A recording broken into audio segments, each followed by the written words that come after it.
Question number 7 है prove that the sum of square of sides of rhombus is equal to sum of the squares of the diagonals. तो वो ये कह रहा है square की क्या होती है, चार साइड इक्वल होती हैं, तो चारों साइड का जो स्क्वायर है जैसे A B B C C D और डी ए बी का स्क्वायर प्लस बी सी का स्क्वायर प्लस सी डी का स्क्वायर प्लस डी ए का स्क्वायर किसके स्क्वायर के इक्वल के सम के इक्वल होगा, जो डायगोनल है ए सी और बी डी ए सी का स्क्वायर प्लस बी डी के स्क्वायर के सम के इक्वल है, ये प्रूव करो कह रहा है।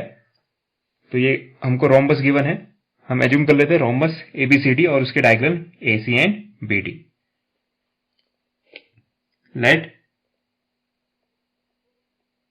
ABCD is the diagonal is the rhombus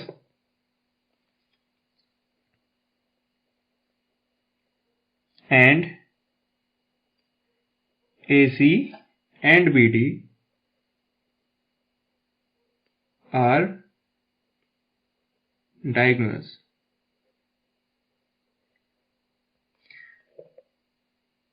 Since क्या ABCD एक रोम्बस है तो रोम्बस के डायगोनल क्या करते हैं, एक दूसरे को 90 डिग्री पे क्या करते हैं, बाइसेक्ट करते हैं। 90 डिग्री पे बाइसेक्ट करने का मतलब जो डायगोनल होगा AC और BC जब एक दूसरे को इंटरसेक्ट करेंगे तो वहां पे कितने डिग्री का एंगल बनेगा, 90 डिग्री का। बाइसेक्ट का मतलब अगर मैं सपोज इसको O पॉइंट कह दूं तो AO और OC की लेंथ इक्वल होगी और ऐसे ही DO और OB की लेंथ भी क्या होगी, इक्वल होगी। बाइसेक्ट करते हैं तो बराबर इससे 90 डिग्री मतलब बीच में जो एंगल बनेगा वो 90 डिग्री का बनेगा। तो इस प्रॉपर्टी का यूज करते हुए मैं क्या लिख सकता हूं, सिंस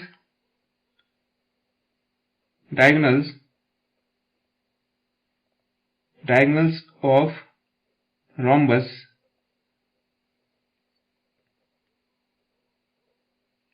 बाइसेक्ट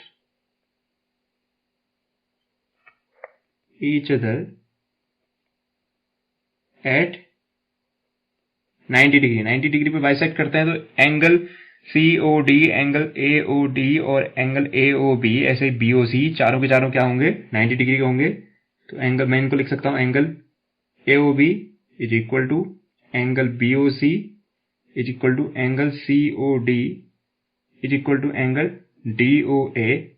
सब किसके इक्वल होंगे, 90 डिग्री के इक्वल होंगे। और AO की लेंथ CO के इक्वल होगी और BO की लेंथ OD के इक्वल होगी।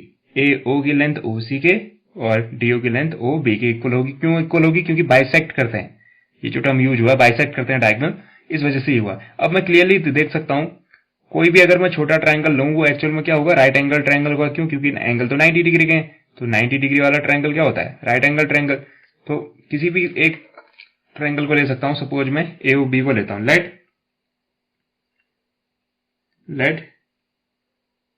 नहीं लेना था वैसे, लिखना था इसको sense triangle AOB।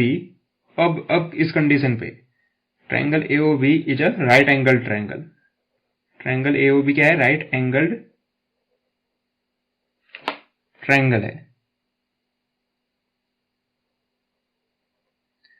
Triangle AOB right angle triangle है, कौन से पॉइंट पे है, एट पॉइंट O पॉइंट क्या है इसका, राइट एंगल O पे है। तो यहां पाइथागोरस थ्योरम में क्या लिख सकता हूं, बाई पाइथागोरस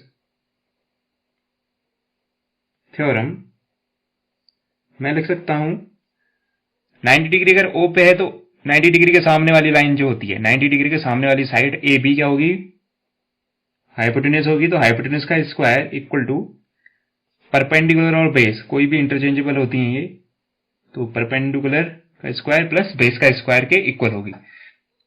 AB तो अपनी जगह पे ठीक है, AB का स्क्वायर हम कुछ नहीं कर सकते, लेकिन AO का रिलेशन यहां पे दिख रहा है।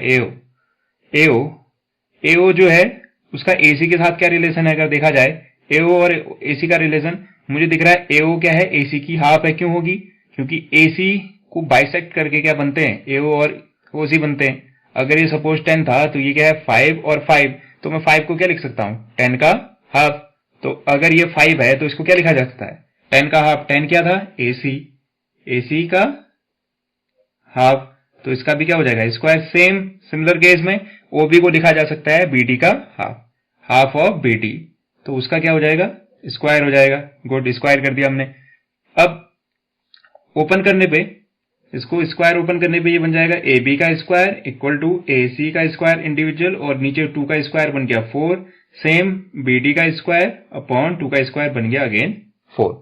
तो यहां से ये जो अपॉन में 2 है, सॉरी 4 है, ये क्या पहुंच जाएगा इधर, एलसीएम जब मैं लूंगा तो इसको लिखा जा सकता है ए बी का स्क्वायर, एलसीएम ले लिया आपने, ए सी प्लस बी डी का स्क्वायर। अब ये जो अपॉन का 4 है ये दूसरी तरफ चले जाएगा,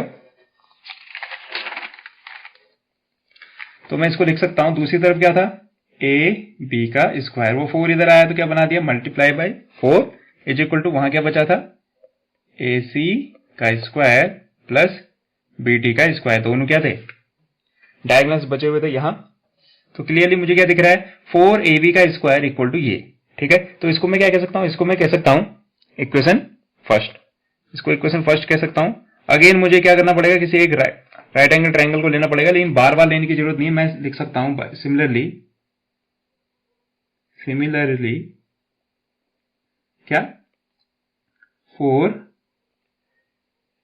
ए बी लिया था मैंने, अगर मैंने नीचे वाला ट्रायंगल लिया था तो ए बी आया, ऊपर वाला अगर आप इसको ये वाला ट्रायंगल लोगे तो बी सी आएगा, सेम केस होगा। ऐसा ही फिर से होने वाला है एग्जैक्ट, क्यों, क्योंकि ये फिर से हम इनको फिर से बी डी या ए सी की हेल्प से लिख सकते हैं। सेम केस हर ट्रायंगल में होगा, तो उसको बार बार रिपीट करने की जरूरत नहीं है। सपोज एक्सप्लेन करता हूं मैं, अगर आप इस ट्रायंगल की बात करो, बीओसी की बात करो, तो ओ पे 90 डिग्री बना, 90 डिग्री के सामने वाली लाइन बीसी क्या होगी, हाइपोटेनस होगी, बीसी का स्क्वायर इज इक्वल टू क्या लिखोगे आप, ओसी और ओबी का स्क्वायर। ओसी और ओबी आपको पता है, जहां पे ओसी था वहां पे एओबी लिखा जा सकता है, और जैसे एओ के बदले एसी अपॉन हाफ लिखा, वैसे ही ओसी के बदले भी तो एसी अपॉन हाफ लिखा जा सकता है। ऐसे ही बीडी बीओ की जगह क्या लिखा था आपने, बीओ की जगह लिखा था BD upon half. Same case दोबारा रिपीट होगा, तो मैं फाइनली लिखता हूं सिमिलरली 4 बीसी का स्क्वायर अगेन हो जाएगा एसी का स्क्वायर प्लस बीडी का स्क्वायर।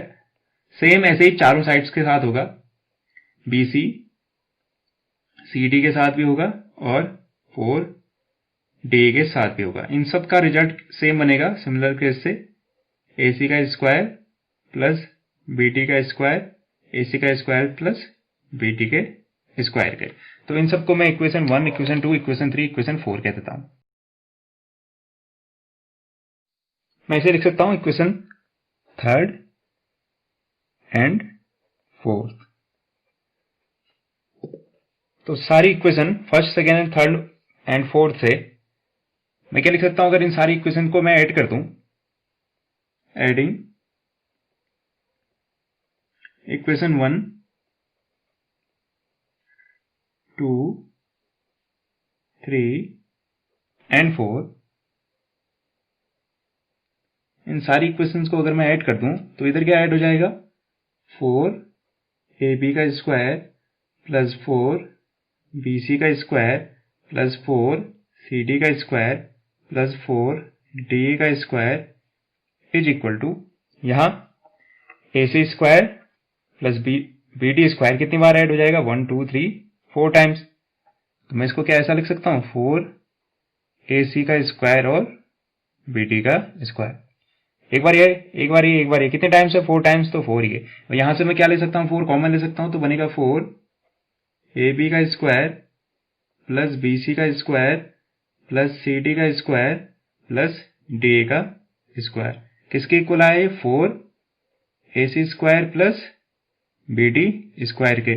4 से 4 कैंसल आउट हो जाएगा, कैसे हुआ, 4 यहां का इनटू में है, उधर जाके डिवाइड हो जाएगा, फिर दोनों जगह क्या मल्टीप्लाई में है तो सीधे सीधे कैंसिल आउट हो जाएगा। 4 से 4 प्रोसेस वही है, आप 4 को इधर भेजोगे, यहाँ 4 मल्टीप्लाई में, इधर आके डिवाइड में, एक दूसरे को कैंसिल आउट कर देगा। तो फाइनली मैं लिख पाऊंगा A B square plus B C square plus C D square plus D A square, जो कि एक्चुअल में क्या है, रोम्बस की साइड का स्क्वायर का सम है, वो रोम्बस के डायगोनल्स के स्क्वायर के सम के इक्वल आया। तो यही हमको क्या करना था, प्रूव करना था। तो फाइनली रिजल्ट आ चुका है, हम कहेंगे हेंस प्रूव्ड। क्या किया था हमने सिर्फ रोम्बस की एक प्रॉपर्टी का इस्तेमाल किया। रोम्बस की वो प्रॉपर्टी कहती है, रोम्बस के जो डायगोनल होते हैं वो डायगोनल क्या करते हैं, एक दूसरे को बाइसेक्ट करते हैं 90 डिग्री पे। तो वहां से सिलसिला शुरू हुआ और पाइथागोरस थ्योरम का इस्तेमाल किया गया। उम्मीद करता हूं आपको ये एक्सप्लेनेशन पसंद आया होगा और समझ भी आया होगा। Thank you and have a nice day.